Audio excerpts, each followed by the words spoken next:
قليل مفلس بالصدق ياتي عند بابك يا جليل mu ngi noonu li gën a fees ci bopp yéenekaay yi ni ma leen ko junjee ci tënku xibaar yi noonu la ñëwee rek ci xët yi ñoom ñëpp xëyee ko tey jilee di Ousmane Sonko ak tegu loxo gi nga xamante ne teg nañ ko loxo yóbbu ko caabi faree ko ginnaaw Le Soleil ne ce que reproche le procureur au leader de Pastef li nga xamante ne moom la procureur di joxañ kii di Ousmane Sonko ci li nga xamante ne moom la taxawee bokk na ci la ñu teg ci ndoddam juróomi dossier yoo xamante ne def nañ ko fa moom mi nga xamante ne moo di procureur de la République moom teg ko ci ndoddal kii di maire bu Ziguinchor bokk na ci li ko dalee atum 2022 2023 wala 2021 2022 2023 ay kàddoom yu mu daal di yëkkati ak ay mandat de dépôt avocat yi ñoom xam le ne nag li ñu ko bëgg a def mooy écarté ko ci présidentielle 2024 yi ñu jëm moom la Soleil ñëw ceeg ñun ci xëtam bu njëkk di ñu ko xamleeg ba tey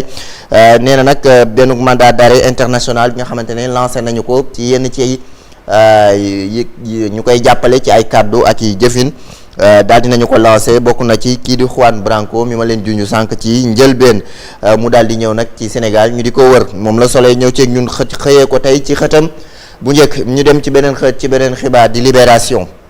moom Libération tey la mu libéré ci xëtam nee na le procureur réclame le mandat de dépôt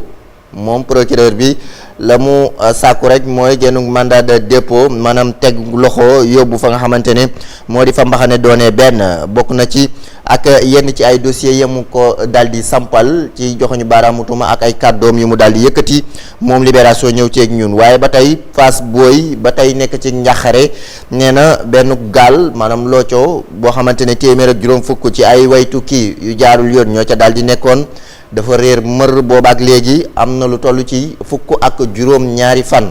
wala fukk ak juróom-ñeent maanaam 19 jours fukk ak juróom-ñeenti fan gaal gi lee defar lu toll ci téeméer ak juróom fukk ci ay way tukki doon jaaree ci yoon wu jaarul yoon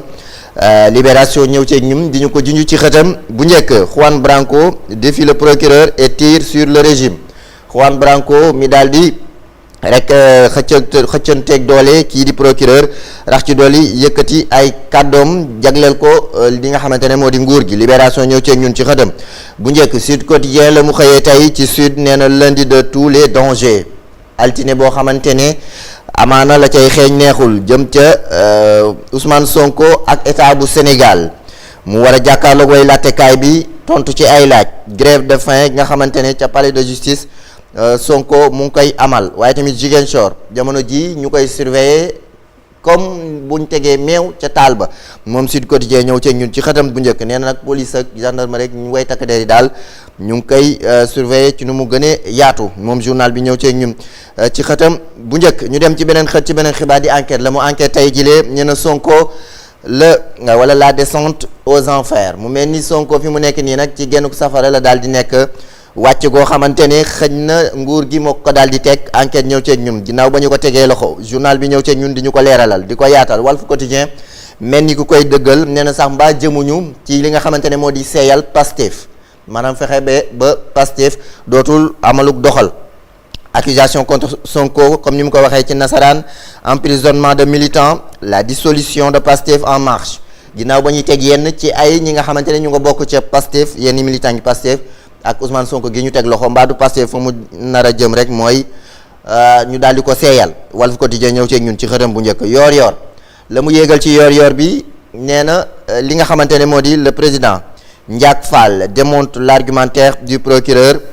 les avocats d'Ousmane Sonko sonnent la charge ginnaaw ñoom avocats yi Ousmane Sonko ba ñu jàkkaarloo way taskatu xibaar ngir fesal seenu taxawaay ak jàppale nga ñu fas yéene jagleel kii di Ousmane Sonko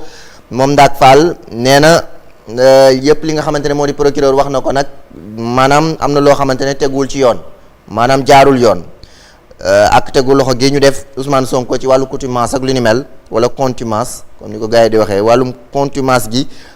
ñu teg ci wàllu Ousmane Sonko mbaadu dafay effacé wu ba set wecc loolu yëpp ci ay leeral ah. contumace wala. non du contumace fi nekk nii contumace la moom ndax de am daanaka daal effacé ku na. loolu contumace xëy na nag ñenn ñi ngi naan compté wul waaye ñeneen ñi nee nañ compté na mu ngi noonu daal yor ñëw cee ñum ci wàllu contumace boobule. ñu dem ci beneen ci beneen xibaar di procureur moom fesal xar kanamam comme ni ma leen ko junjee ñoom ñëpp presque moom lañ xëyee tey laas nee na le procureur envoie Sonko en prison loolu xam nañu ko ci ayu bés gi laas ñëw ci ñun di ñu ko leeralal ak la ñu teg ci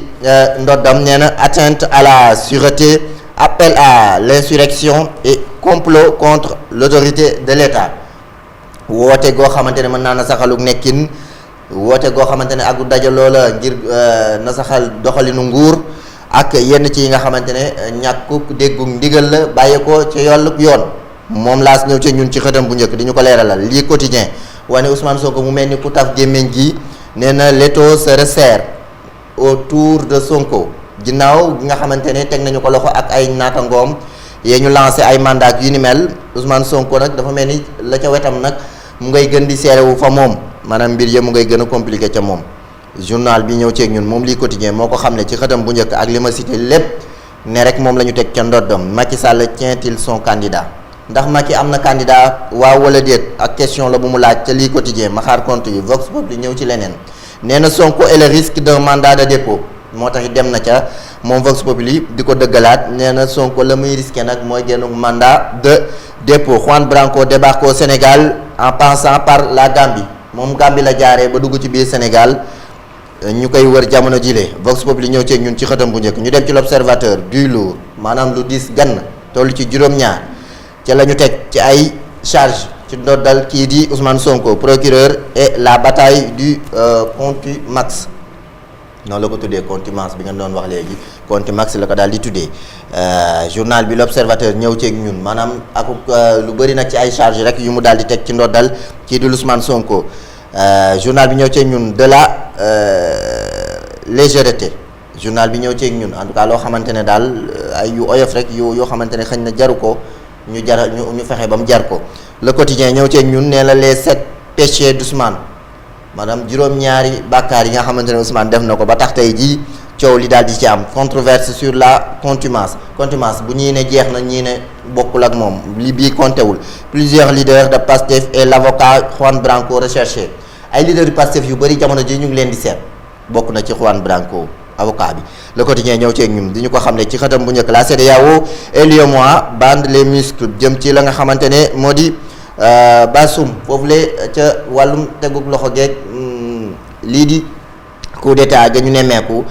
le quotidien ñëw ceeg ñun ci xëtam bu njëkk ak seen taxawaay les échos nee na Juan Branco traqué pour arrestation Juan Branco ak wër ga ñu koy wër Ousmane Sonko à pas de la prison Ousmane Sonko jamono ji génn tànkam mu nga ca kaso moom les échos moo ñu ko xam ne ci xëtam la dépêche la mu xëyee tey mel ni ku koy dëggal Sonko perdu par ses multiples appels à l'insurrection maanaam woote gi mu doon woote lu bëri ci wàllug nasaxal ak yëngu-yëngal ak mbooloo jamono ji loolu moo mel ni ku daal di këpp ci kawam bu ñu sukkandikoo ci la dépêche mi ko dépêché ci xëtam le mandat la mu mandaté tey Bougane Gueye Dany ah Mohamed Bougane wax na de nee na station de Sonko jëm sa bopp man dama lay laaj rek dama lay kii rek Bougane daal wax ne daal lay de le mandat man dafa ma maan dama maan ma gën naa fatt ba nga pare rek waaye gisoo li Bougane wax waaye gisoo li wax du pro qui déprécie notre système judiciaire waaw bon xam naa ni daal suñu système judiciaire bi vraiment aussi c'est à revoir oui parce que wax dëgg yàlla fi mu ne nii lépp a jaxasoo lépp a jaxasoo wax dëgg yàlla ak lu mën ci xew ay Ousmane Sonko moo tooñe Ousmane Sonko tooñe la Macky Sall ñu tooñe lu mën ci xew suba ñun Sénégal ñoo fi desaat ak suñu justice te justice boobu noonu am nañu stade bu ma xool ñaari yàq sama waaye mais du ma la xool ma xool jàpp si justice boobu noonu tey kon xaaral ma def nii bopp waaw justice boobu dañoo am farataay sàmmal ñu ko ñun Sénégalais yi parce que fii bu Sénégalais yëpp ay Pastef bu Sénégalais yëpp APR lañu ànd bu Sénégalais yëpp Benno Bokk Yaakaar mais justice bi fi mu ne nii dafa jaxasoo daal. léegi ma jaxasoo kenn xamatul. waaw dëgg yàlla foog nga war a jub. doo comprendre Sénégal. waaw ku nekk ci yoon ku wax rek nga yaakaar ne kooku am dëgg. mais c'est ça. waaw et c'est malheureux. benn dossier boo xamante ne waaw. fu ne la ñuy caxat fu ne la ñuy dugg. à chaque fois day mel ni rek yow. fi mu ne nii li ñuy wax naan boo ko doonee réew day toll foo xamante ne boo ko doonee ab picc sax. ñun la sa laaf yi moom boo fi tooy. waaw maa la ko wala boo yàlla wala nga si. sa ngalawal laaf bu ma laaf. boo fi doonee picc nga wax. picc sax boo fi doo ñu ne boo fi doo fi naawee. loolu moom jaaduwul ma. xam naa ne daal yoon bi ku nekk di wax ci wàllu bi yoon. loolu moom jaaduwul ma wax dëgg yàlla. waaw ku nekk di wax ci wàllu bi yoon. wax ci contumace. contumace. xam nga contumace bi c'est le fait quoi. mooy maanaam bu ñuy jugé. te kenn xamul fu mu nekk. c'est pas que maanaam dañ lay jugé te nekkuloo si réew maanaam kenn xamul. kenn xamul war nañ la gis ñu la bi koy jugé mu ngi fi xam nañ fi mu ne waaw. Sénégal xam nañ fi mu nekk. waaw léegi contumace bi nag mooy la personne bi nga xamante ne dañ ko jugé par contumace. kooku mooy contumace bi maanaam nit ki moom mooy contumace bi. le problème bi fan la nekk ci li ñuy wax naan ndax jugement bu njëkk ba dañ koy annuler ou pas. mooy que ni article 307 bi mu doon wax moom Ousmane Sonko. article 307 boobu li mu wax mooy. bu fekkee ne nit ki dañ koy jugé. ba teg ko ay daan. ci 2 ans yi ñu ko teg comme moom mii. jugé ko par contumace. su la jàppaatee. article 307 loolu la bu ñu la jàppaatee ak lu mu munti doon. day annulé tey jii da koy annulé lu dul ni. ci 10 jours yi nii à partir de keroog ba ñu ko jàppee vendredi. fii ak fukki fan Ousmane Sonko ni man nangu naa daan yi ma tegoon ci 2 ans yële. ñu soog a mën a wëyal 2 ans yi mais xam nga ni Ousmane Sonko fi mu ne nii du naan day nangu d'accord daan yi ñu ko teg parce que bañ ko waxee sax daan yi moom ngi fi ay reetaan la ko rek. considéré wul daan yi nga xam ne donc fi mu ne nii lii am nii tey lan lay tekki mooy que ni dafay arranger Ousmane Sonko ci procès ak suite beauté bi mu amoon ak Adji Sarr day maasaale waaw ci 2 ans yooyu nga xamante ni moom lañ ko daan bu fekkee ni tey jii atte nañu Ousmane Sonko rek te moment bi nga xamante ni joxe nañu ndogal joxe nañu ndigal bi dañ koy tëj prison 2 ans yële na ne moom. année na fi mu ne nii beneen la ñuy waxaat. pour rejuger waat dañuy attewaat. procès bu ne demaat chambre criminelle. Adji Sarr ñëw Ndeye Khady Ndiaye ñëw ñu attewaat dossier bi nga xam ne dossier suivant. éternel recommencement kenn xamul kañ lay dal. dañuy tourné boobu tey. boobu léegi ñu ngi jàppale Sénégalais yi. ñu ngi ñuy wënde nag laay wax ñun ñëpp. waaw moo pouvoir ak majorité opposition ñëpp. mais justice encore une fois justice wax dëgg yàlla war na delloo boppam raxas boppam quoi vraiment ndax ñun daal am nañ problème. li ciy tâche daal bëri na trop li ciy ñuul bëri na trop waaye l'évidence moom la dëggal sax nee na Ousmane Sonko devant le juge Maham Diallo tey ci altine gi face à face entre 2 vieilles connaissances ñaar ñu xamante tey la ñu war a jàkkaarloo tribune Ousmane Sonko est victime du système Bougane moo waxaat de nee na Ousmane Sonko daal problème am yëpp système bi la système bi daal moo ko nasaxal fi mu nekk nii mu ngi noonu kan mooy sama ko fe tribune yéegal na ko ci xale bu njëkk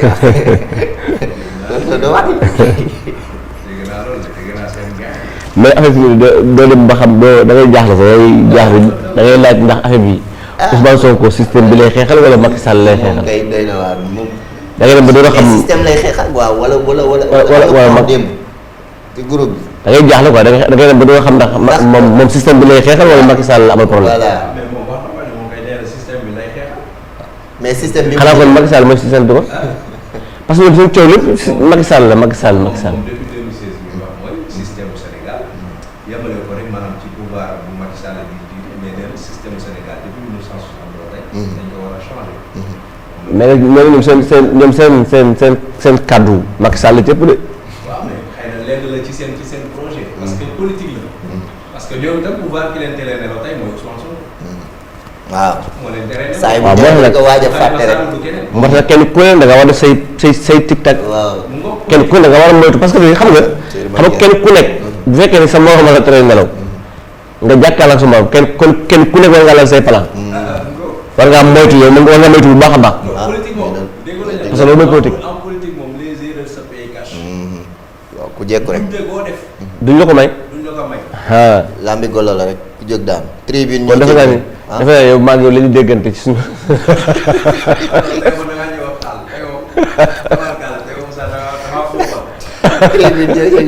def nañ fi ngeen dem débat politique. avant émission. fexele rek ba bu leen ko reconduiraat fii tey nekkuñ ci dialogue politique. tribune ñëw ci ñun ci xëtam bu njëkk le leader de Pastef entame une grève de la faim waaw beneen a ngóob yow Oustaz nee na grève de la faim la. mais moom moo ko tere woon nag. tribune ñëw ci. gisoon naa kii mu ne jigéen ñi bu leen grève parce que comme force ngeen di kii. bu leen grève de faim. tribune kon nañu combat bi dañ ko continuer rek mais nañ ko continuer combat bi te bu mu ay kii moom. non doo bàyyi ma def. doo bëgg bu am force moo tax. critique. Ousmane Sonko. bu defee grève mais xam nga la mooy grève de la faim mooy bañ a lekk. waaw bañ a lekk bañ a naan. waaw loolu dafa metti loolu baaxul de pour ne yàlla. critique nee na Ousmane Sonko victime de la cruauté de son verbe. waaw Ousmane Sonko ak kàddoom ak ni muy exprimé woo xëy na ni muy waxee moo ko daaneel fi mu nekk nii moom daal moo ko nasaxal nekkinam jamono ji critique ñëw cee ñun ci xëtam bu njëkk xëy na muy waxee la ñenn ñi bëggu la déggee point actu nee na Yewwi et F24 vont-elles suivre Sonko ndax Yewwi ak F24 dinañu topp kii di Sonko moom aw laaj la daal di samp ñu xaar fan la tontu giy jógee bu ñu demee ci point actu loolu la xam ne tey ci xëtam ñu dem ci beneen xët ngir jeex njëkkanteeg waxtu bi di cooki fin à grève de la faim yow Oustaz di tukki. cooki fin jógee ci cooki fin dem ci grève de la faim. ok prolongation de la détention de Ousmane Sonko grand panel moo wax loolu ci xëtam bu njëkk ses alliés vont le lâcher ndax ñi mu àndal boo moytul dañ ko nar a bàyyi Cheikh Omar Anne moo ko wax de ci tegug loxo gi nga xamante ne moom lañ jagleel Ousmane Sonko xam naa Abdourahmane dafay naan café la CEDEAO n'exclut pas un recours à la force noonu la ko xamlee ci xëtam bu njëkk CEDEAO ak matuwaay yéen ca daal di jël ci tolluwaayu jamono jile waaw pour subi waaw ak jafe-jafe yi nga xamante ne nemmeeku nañu ko foofu la ca Niger yeneen i gox yi ñu ne kii CEDEAO génnoon na ci genn communiqué tay fan yi ñu génn jamono ji nag nee nañ boo moytuwul bañuñu teggiwuñu utiliser maanaam wàllum doole ngir jaarale mbir mi ca yoon grand panel ñëw ceeg ñun ci xëtam bu njëkk bés bi le jour proc charge procureur ak la mu chargé kii di président Ousmane Sonko 24 heures fièvre judiciaire feebar bu métti daal jamono ji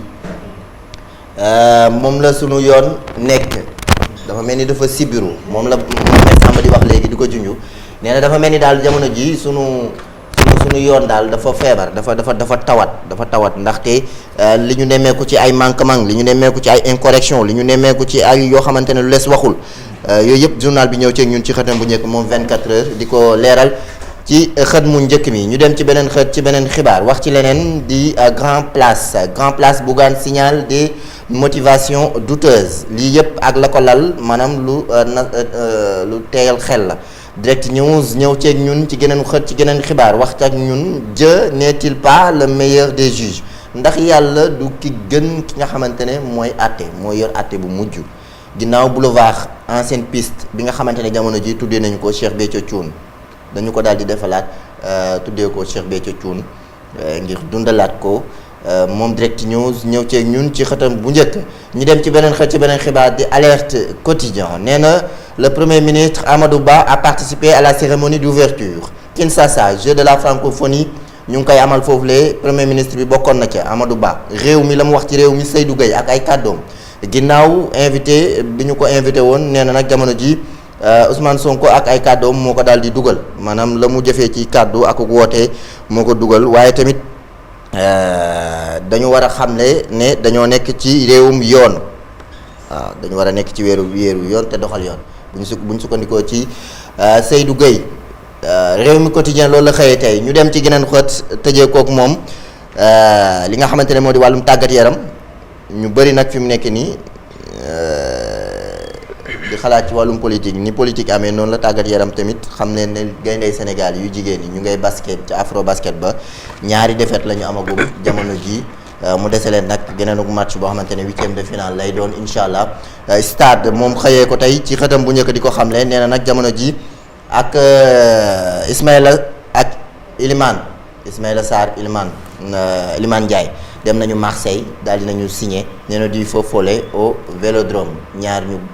mën a football di doomi Sénégal war a dem ca Vélodrome foofu la ca Marseille Sadio Mané un joueur quitte l'Europe journal bi ñëw ceeg ñun ginnaaw bañ ne war na dem nag ca Al Nassr ginnaaw ba ñu ko yembaleegul moom journal Stade ñëw na ci ñun ginnaaw lu toll ci 204 buts ñaari téeméer ak ñeent ci ay buts yu mu dugal ay passe téeméer ak benn ci ay passe yoo xamante ne def na ko ak ñeenti téeméer ak juróom-ñeent fukk ak ñaar ci ay match yu mu daal di joué journal bi ñëw ci ñun defal ñu tënk ci jaar-jaaru Sadio Mané sunu lamb nee na Ama Gris Bordeaux Bécaye Mbaye appréhende vers un bras de fer entre Fass et CNG nee na dafa mel ni jamono ji diggante Ama Baldé ak Gris Bordeaux seen combat bi ñu waroon bëre dafa mel ni dafa nar a am jënd ko jàppante diggante Fass ak CNG bi ginnaaw ba ñu waxee woon ne Gris Bordeaux dafa xawoon tawat wala dafa am lenn lu ci laxasu sunu làmb ñëw ci ñun ci xëtam bu njëkk di ñu ko tënkal ñu dem ci la pensée du jour nee na yow Saaz di kàddu yu maam Abdoul Aziz Sy Dabakh réew mi nañu dimbale seen bopp boole seen doole nekk benn te muy dëgg si ñun ñépp yàlla defal ñu jàmm